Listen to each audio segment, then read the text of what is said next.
안녕하세요. 저는 광주에서 살고 있는 40대 여자예요. 저희 시댁이 워낙 오합지졸이었는데 친구들한테 입 아프게 말하는 것도 질려서 이제는 다른 분들께 이야기를 해보고 싶어요. 우선 저희 남편은 자영업을 하고 있었어요. 일식을 전공으로 해서 대학교 졸업 이후부터 계속 주방 일을 했고 제법 단골 손님도 많은 초밥 가게를 운영했었죠. 저도 그런 남편의 가게에 단골 손님이었고 혼자서 밥을 먹으러 자주 가다 보니 남편과 친분이 쌓이게 되었죠. 남편이 가게를 혼자서 운영하다 보니 더 그랬던 것 같아요. 30 초반에 만나서 둘 다 30 중반이 되었을 때 결혼을 하게 되었어요. 제가 직업이 산부인과 전문이다 보니 자리를 잡느라 늦어졌죠. 처음 인사를 할 때는 시부모님이 좀 자유로우신 분들이라 여자의 나이를 중요하게 생각하지 않는다고 생각했는데 조금 지나고 보니 그저 제가 산부인과 의사라서 반대가 없었던 것 같기도 해요. 만나서 반가워요. 나도 이제 며느리가 생겼네. 어쩜 우리 아들이랑 이렇게 잘 어울릴까요? 정말 선남선녀가 따로 없네. 예쁘게 봐주셔서 감사합니다. 어머님도 너무 미인이세요. 어머, 정말 그래요? 안 그래도 얼마 전에 보톡스 싹 맞았거든요. 역시 여자는 관리를 해야 해. 우리 예비 며느님도 의사니까 피부과 선생님들 많이 알겠다. 네? 네. 선배들 중에도 있고 대학 동기 중에도 피부과 전문의 하고 있는 애들이 있어서요. 그럼 나중에는 우리 같이 보톡스라도 맞으러 갈까? 나도 우리 예비 며느님처럼 코에 필러도 맞아보고 싶은데. 아, 혹시 수술인가? 아, 저는 수술한 거예요. 첫 만남에서 정말 악의 없이 순수하게 저에게 코 수술했냐고 묻는 시모는 저를 많이 당황스럽게 했어요. 곧 남편이 시모에게 뭐라고 눈치를 줬고 시모는 말실수를 했다며 다과상을 준비하러 가셨죠. 저희는 기분 좋게 다과상까지 먹고 나서 집으로 돌아갔습니다. 저를 데려다주는 길에 남편이 우리 엄마가 아빠랑 서로 오냐오냐하며 지내다 보니 좀 눈치가 없어. 그냥 그러려니 생각해. 라고 이야기를 하더라고요. 사실 제가 코 수술을 한 것에 사연이 있는 게 아니라 그저 미용 목적으로 한 것이다 보니 시모의 질문에 더 당황했던 것 같아요. 남편의 말처럼 정말 시모는 아기가 없이 뇌가 순수한 사람 같아 보였죠.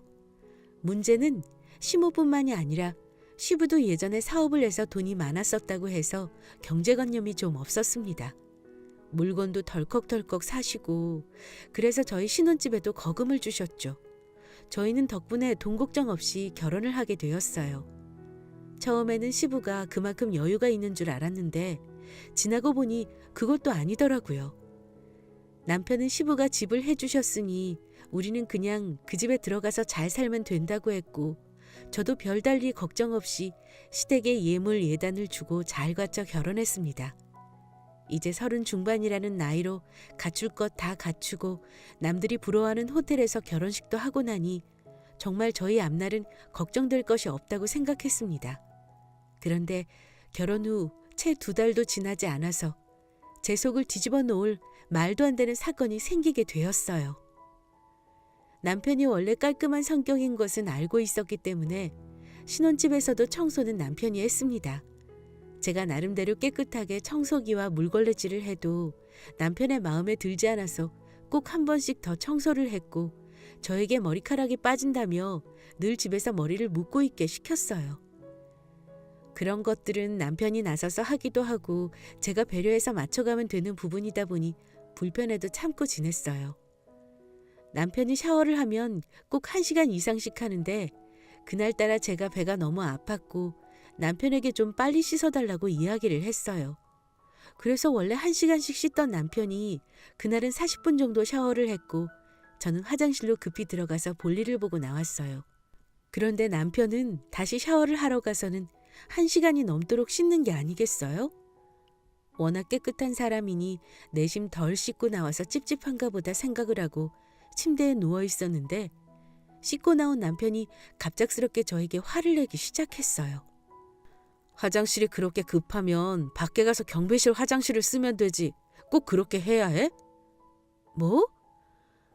오늘 엘리베이터 점검 중인 거 몰라? 내가 13층에서 1층까지 어떻게 내려가? 당신이 좀 빨리 씻고 나오면 될 것을. 당신 때문에 내 루틴이 다 깨졌잖아. 그리고 내가 계속 참고 치우고 살려고 했는데 당신이 이렇게 더러워서 병원에서 일은 어떻게 해? 수술하기 전에 소독은 제대로 하는 거야? 무슨 말이야? 내가 더럽다니. 당신이 지나간 자리를 봐. 내가 말 안 하고 참고 살려고 했는데 정말 안 되겠어서 하는 말이야. 내가 당신한테 청소하라고는 안 하잖아. 깨끗하게 좀 쓰자는데 그게 그렇게 힘들어? 매일 퇴근하고 와서 집 청소하는 사람 생각을 안 해?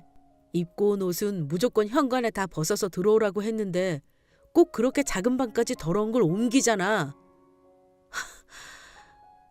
내가 당신한테 언젠가 말하려고 했는데 그거 결벽증이야. 누가 집에 들어오면 현관에서 옷을 다 벗고 들어와. 내가 더러운 게 아니라 당신이 유독 심한 거라고. 그래, 내가 그럴 수 있지만 우리 결혼까지 했으면 서로 맞춰서 살아야 하는 거 아니야? 한참 남편과 언쟁을 높이며 말다툼을 하고 있었는데 갑자기 사례가 들려서 기침을 하게 되었습니다. 남편이 다급하게 부엌 쪽으로 달려갔고 저는 당연히 물이라도 가져다 주는 줄 알았어요. 그런데 남편은 그런 저를 향해 황당한 행동을 하기 시작했는데 그게 분무식 소독액을 마치 파리를 잡듯이 저와 제 주변에 뿌리기 시작했습니다. 저는 안 그래도 기침을 하는데 앞에서 소독액 냄새가 나니 화가 났고 벌떡 부엌으로 달려가 물을 마셨습니다. 그때 남편은 제가 떠난 자리를 따라다니며 소독액을 뿌렸어요. 당신은 의사라는 사람이 기침할 때 입 가리는 거 안 배웠어? 뭐? 사람이 기침을 하면 물이라도 한번 떠주는 게 맞는 거 아니야? 당신 원래 결벽증 환자였어? 그동안 더러운 나랑 어떻게 만났니? 아니, 나는 그냥 세균이 우리 침실에 있는 게 찝찝해서 그렇지. 뭘 그렇게까지 화를 내? 내가 예민했나 봐. 미안해. 내가 주방에서 생선을 자주 만지다 보니 유독 세균에 민감하네. 직업병이라고 생각하고 당신도 좀 이해해줘. 그래, 나도 조심할 테니까 당신도 너무 예민하게 하지 마. 결벽증도 강박증의 일종이라서 심하면 치료까지 받아야 해. 그리고 예전엔 혼자 살았을지 몰라도 지금은 나랑 같이 사니까 당신도 좀 배려해 주길 바라. 사실 저에게 소독액을 뿌리던 남편에게 크게 실망을 하기는 했지만 결혼 초반이다 보니 서로 맞춰가야 할 부분이 많다고 다독이며 넘어갔어요. 이후 남편은 저에게 하려는 말을 자주 삼키기 시작했고 저도 그게 맞춰가는 과정이라 생각했습니다. 그리고 저희 집은 제가 병원에서 일을 하고 세미나도 많다 보니 시모가 와서 자주 밥을 챙겨주셨어요. 남편이 워낙 예민해서 집에 요리 도구도 없었고 저도 원래 요리에는 취미가 없었기 때문에 대부분 시모가 챙겨주는 반찬을 데워 먹거나 외식을 했었어요.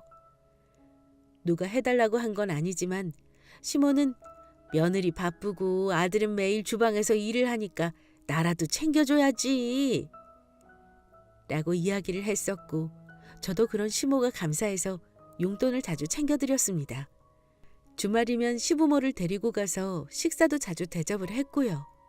물론 워낙 깔끔 떠는 남편은 식당에 가서도 꼭 끓는 물을 달라고 해서 수저를 소독해서 먹지만 시댁 식구들은 그런 모습을 자주 봤는지 신경 쓰지 않더군요.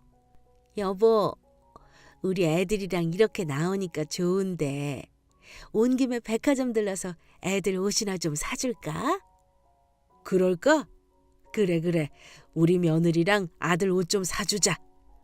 너무 좋다. 우리 오랜만에 백화점 가는 것 같은데? 요즘 너무 아울렛만 다녔지? 하하하. 보자, 내가 오늘 무슨 카드를 갖고 왔더라. 시모와 시부는 밥을 먹고 백화점에 가자고 하며 신이 났고 남편은 수저를 소독하느라 정신이 없었죠. 참 겉으로 보면 산만하지만 화기애애한 가족 같아 보였습니다. 그날 괜찮다고 했음에도 저희는 백화점에 가서 시부에게 100만 원가량 되는 옷을 선물 받아서 집으로 돌아왔어요. 남편은 그런 시부의 씀씀이가 별일 없다는 듯이 받아들였죠. 저는 이제 사업도 안 하시는 시부가 무슨 돈이 있으셔서 자꾸 돈을 쓰는지 궁금해서 남편에게 물어봤지만 남편은 모른다고 이야기를 했어요. 뭘 해서 돈을 버시는지는 모르지만 한 달에 한두 번은 시모와 함께 이름 있는 식당에 가서 밥도 먹고 여행도 자주 다닌다고 하더라고요. 그때는 뭘 해서라도 돈을 버시나 보다 생각을 했고 그게 부동산이나 주식 투자가 아닐까라고 단순히 생각했어요. 시댁이 저희에게 경제적으로 지원을 많이 해주셔서 저도 시댁에 선물을 자주 했었어요. 시부모님 생신날이면 명품 핸드백이나 고급 정장 같은 것들을 선물해 드렸고 물론 경제적으로 부담이 되는 부분이 없지는 않았지만 받은 것들이 있다 보니 도리라고 생각을 했어요. 워낙 비싼 물건을 좋아하는 시부모님이다 보니 한 번 사드리고 그 다음번에 안 사드렸더니 저에게 면박을 주기 시작했고 이후부터는 그냥 당연하게 그렇게 사드리게 되었네요. 이후 3년이라는 시간이 지났습니다. 물론 남편의 결벽증은 조금도 고쳐지지 않아서 제가 포기를 하고 살고 있었죠. 퇴근 후 집에 들어가서 현관에서 모든 옷을 벗어서 커다란 봉지에 담았고 속옷만 입은 채 화장실에서 샤워를 했고 입은 옷은 그날 바로 세탁을 해야 했습니다. 주방은 여전히 기껏해야 컵라면이나 먹는 공간이었고 요리는 주방이 더러워진다고 꿈도 못 꿨죠. 제가 이 정도로 노력을 하다 보니 남편도 제가 마음에 들지 않더라도 큰 소리는 내지 않았고 그렇게 불안한 줄타기 같은 나날이 이어졌습니다. 그러다 남편이 가게를 하던 자리가 재개발되면서 다른 곳으로 이전을 하게 되었는데 이전 이후 장사가 예전만큼 되지 않아서 결국 폐업까지 하게 되었고 그 이후 남편은 집에서 쉬게 되었어요. 퇴직 이후 남편은 의욕을 상실한 사람처럼 집에 있었고 저는 그런 남편에게 작은 도움이라도 되고자 여러 방면으로 도움을 주고 싶었습니다. 그러다 저희 병원에 자주 오는 환자분의 남편분이 부동산을 한다는 걸 알게 되었고 남편이 새로운 시작을 할 수 있도록 도와주고 싶었죠. 저는 남편을 데리고 그 부동산에 찾아가 보게 되었고 새로이 장사를 할 수 있는 자리를 알아보고 있었어요. 여기는 주차 공간은 따로 없나요? 여기는 입지가 좋은 만큼 주차 공간은 별도로 없고 앞쪽으로 버스 정류장이 있어요. 아무래도 저희 남편 가게는 직장인분들이 많이 찾기도 하시고 데이트하러 오시는 분들이 많아서 주차 자리는 있어야 할 것 같아요. 그래서 여기 말고 다른 곳도 제가 생각해둔 곳이 있는데 같이 이동하시면서 설명해 드릴게요. 안 그래도 남편분 얼굴 뵈니까 예전에 제가 초밥을 먹으러 가본 적이 있는 가게라서 엄청 좋은 곳으로 제가 알아보고 있으니 걱정 마세요. 정말요? 저희 남편이 다른 건 몰라도 초밥 하나는 정말 잘하죠. 두 분 데이트하실 때 초밥 자주 드셨다고 들었는데 다음번에 꼭 오세요. 그래야겠어요. 저희가 초밥 좋아하는 것도 알고 계시네요.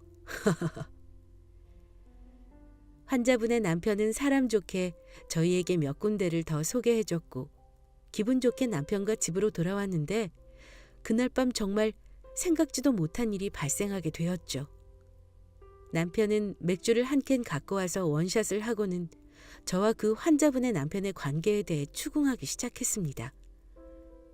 저는 너무 어이가 없는 물음에 푸하하 웃은 뒤 몇 년째 병원에 오시는 환자분 남편이라고 설명을 했는데 거짓말을 하지 말라고 하며 갑자기 제 머리를 때리기 시작했죠.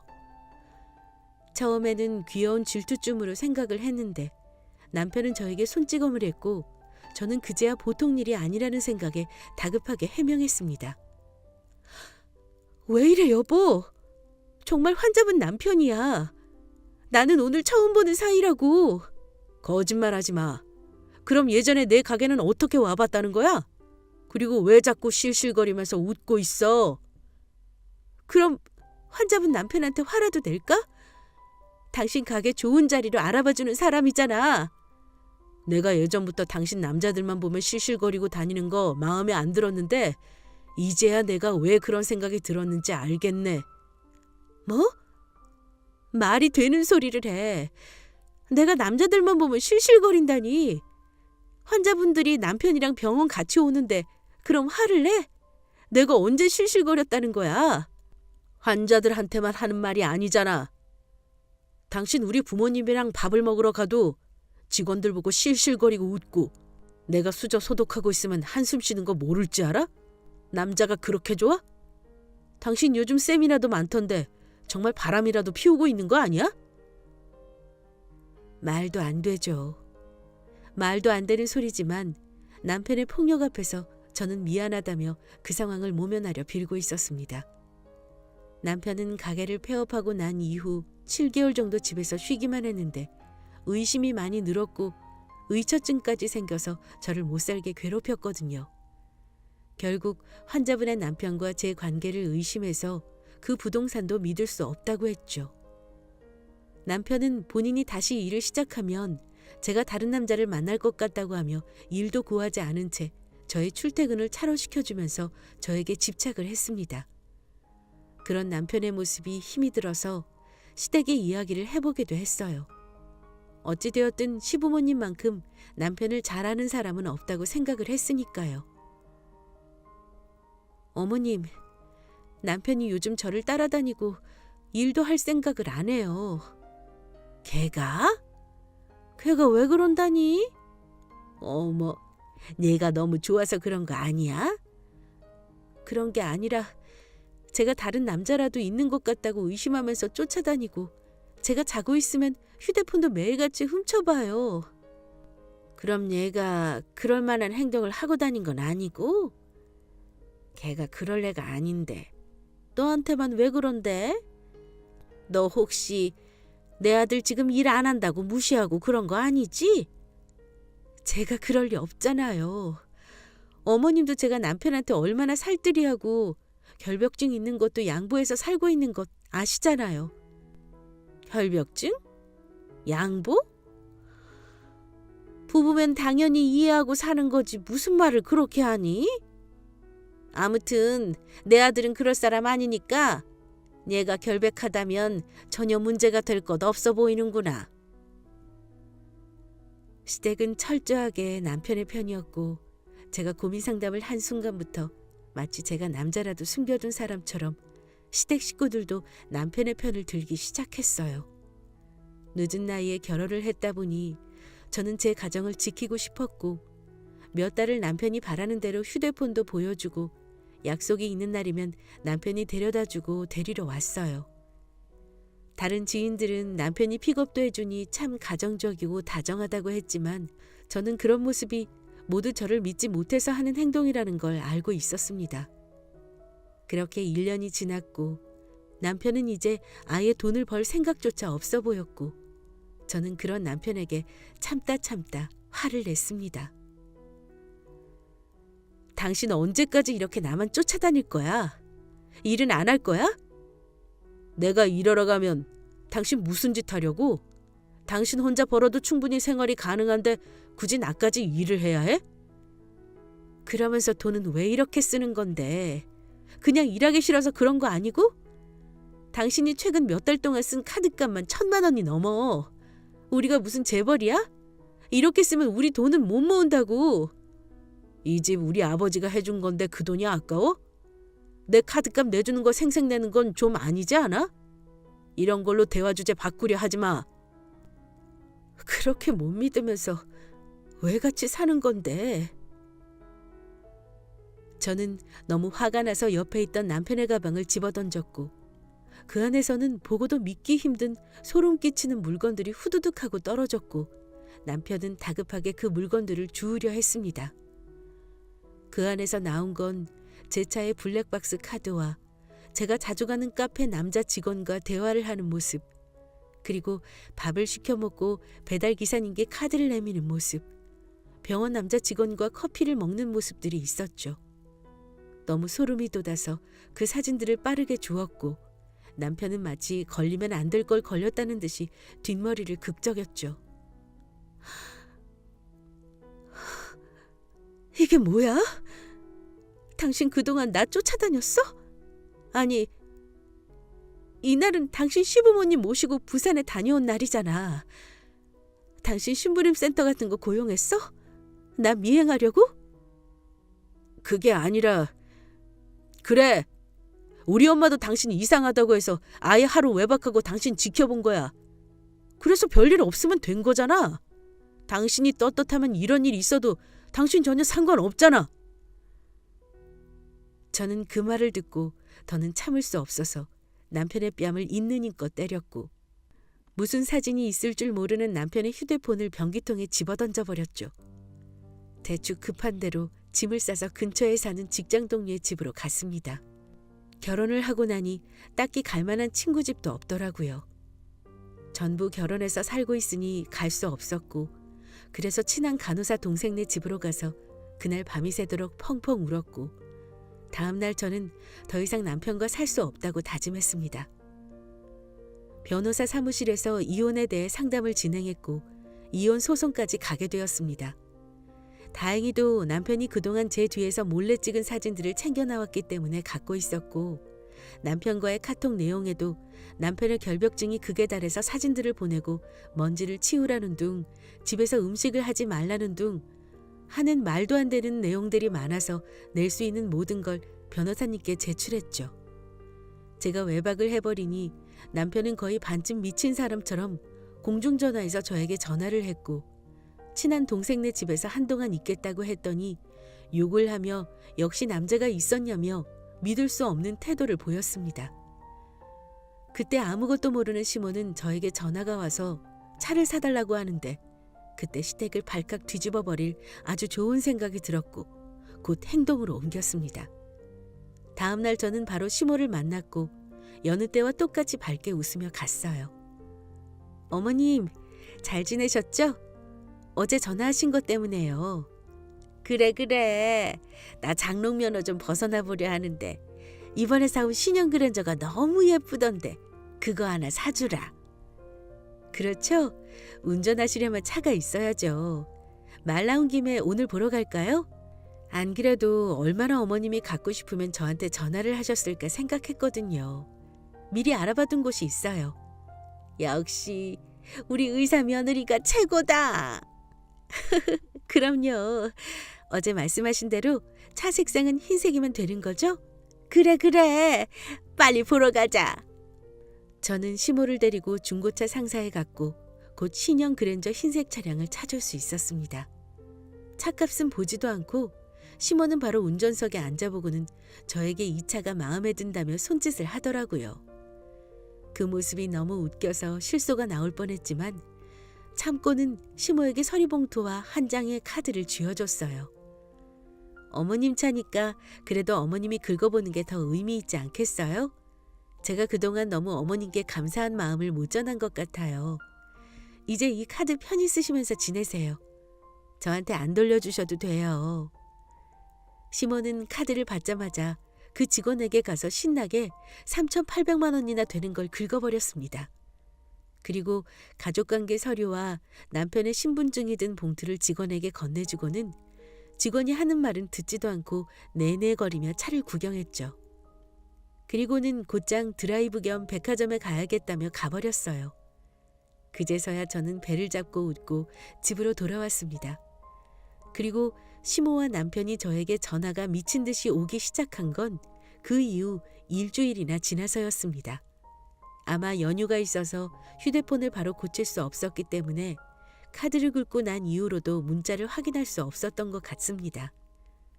휴대폰을 수리하고 문자를 확인하니 말도 안 되는 금액의 카드가 긁혀 있으니 놀라서 전화가 온 것이겠죠.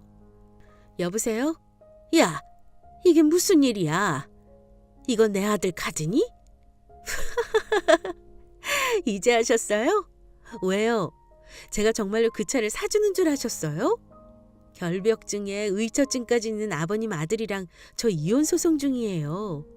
어머님이 직접 가족관계 증명서랑 남편 신분증까지 중고차 상사에 주고 카드도 직접 긁고 서명까지 하셨잖아요. 그러길래 왜 꼼꼼히 확인도 안 하고 돈을 쓰셨어요? 설마 카드도 일시불로 긁으신 건 아니시죠? 다음 달에 일도 안 하는 어머님 아들이 카드값 갚으려면 애 좀 먹겠네요. 뭐? 이혼이라니? 그게 무슨 말이냐? 그리고 분명히 카드에 정민이라고 적혀 있었는데 아니 너는 의사라서 돈도 많이 벌면서 시험이 차 한 대를 못 사줘? 어머님, 그거 정민이가 아니라 경민이라고 적혀 있는 거고 윤경민 씨 본인 카드예요. 주제도 모르고 돈을 얼마나 써대는지 카드 몇 개 뺏은 걸 이렇게 쓰게 될 줄은 몰랐네요. 그리고 돈 잘 버는 의사만 뭐해요? 남편이랑 시댁이 돈을 작작 써야 모이죠. 결혼하고 마이너스 안 찍은 게 다행일 정도예요. 저는 그렇게 말하고 전화를 끊어버렸습니다. 시모가 카드를 착각할 만했던 이유가 제 이름은 정민이고 남편의 이름은 경민이에요.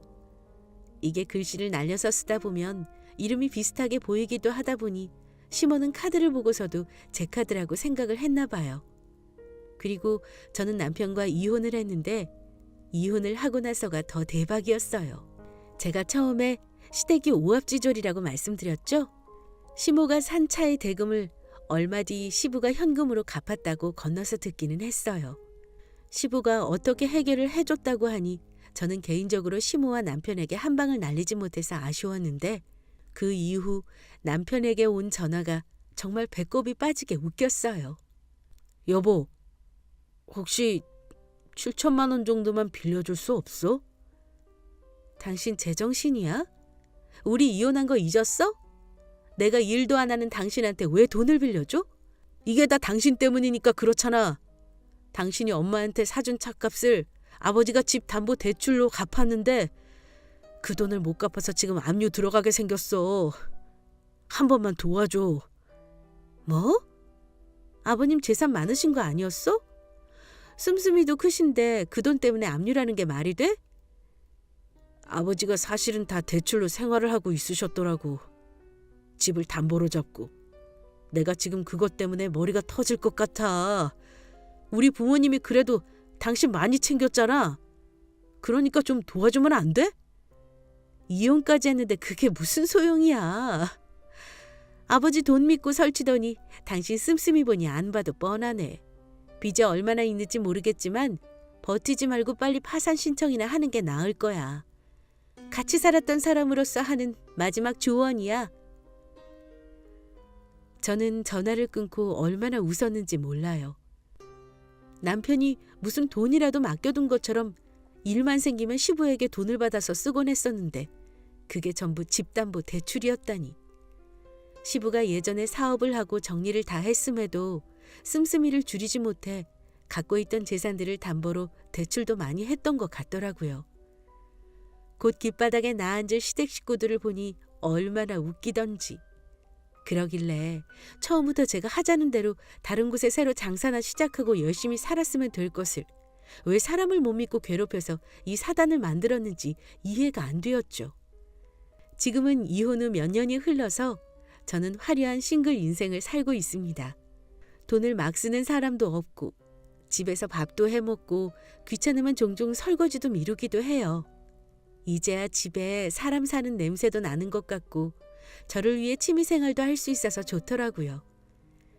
짧다면 짧은 결혼 생활이었지만 그런 시간들이 다 지나온 지금에야 너무나 여유롭고 자유로운 인생을 즐기고 있습니다. 아마 제가 재혼을 하게 될지 어떨지는 모르겠지만 적어도 전 남편과 시댁처럼 아나무인하고 정신병이 있는 사람이랑은 절대로 다시는 엮이는 일이 없었으면 해요. 전 남편은 그 이후로 공사판에서 일을 하고 있다는 소식은 전해 들었는데 결벽증이 있던 사람이 어떻게 그런 환경에서 일을 할 수 있나 싶어서 저도 신기하네요. 역시 사람은 돈이 있어야 적당히 하기 싫은 일을 안 하며 살 수 있는 것 같기도 합니다. 제 이야기 들어주셔서 감사해요. 혹시 저희 시댁처럼 멍청한 시댁이 있다면 빨리 도망치시기를 바라요.